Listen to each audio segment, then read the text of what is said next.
To rest after a private service at Moorabbin, attended by devastated family, friends, former teammates and entertainers. His 3 children followed his coffin on a final lap of honour before Warne departed to the sounds of Simply the Best. Clint Stanaway reports. A father and a son carrying a man who'd carried so many himself in a life that was all too short. While the MCG was Shane Warne's home ground, Moorabbin was his playground as an aspiring Aussie rules footballer. And so it seemed appropriate that the home of Warne's beloved Saints would become the home of his farewell.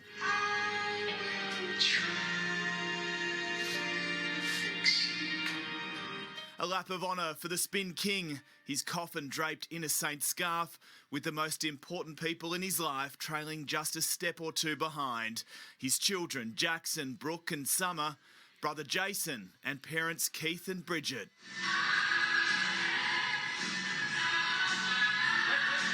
Tears, as well as a laugh or two as Warne inched his way closer to his final resting place. The larrikin who lit up their lives, never forgotten. From Warne's ex-wife Simone to a swathe of cricket, footy and entertainment greats, barely a dry eye. Each of them raising a glass of gin to a cricketer, a confidant, a character who loved a good time. To Warne. A boy from the burbs who became a household name and an Australian favourite. And in the eulogies read by his father, his children and closest friends, the reflections were both consistent and very real. The common theme that came through was Warne's life lesson from his family, and that is manners are free and you should use them. And he did all through his life. It was as good as it gets.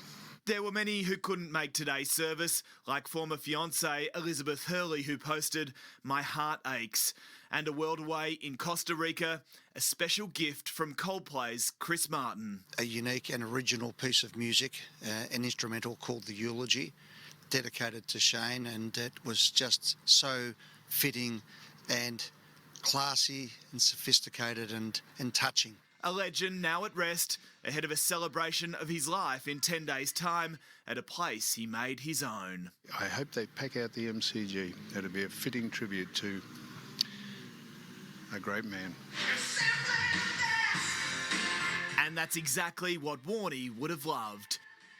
Alicia, I can tell you that tickets to that service at the MCG on March 30 will most likely be available from Tuesday. At this stage, a crowd of around 50,000 is projected for the state funeral. It's understood Sir Donald Bradman's granddaughter, Greta, will sing the national anthem. There'll also be tributes from Chris Martin, Sir Elton John and Ed Sheeran. We are expecting those formalities to be locked in by the Andrews government in the next few days.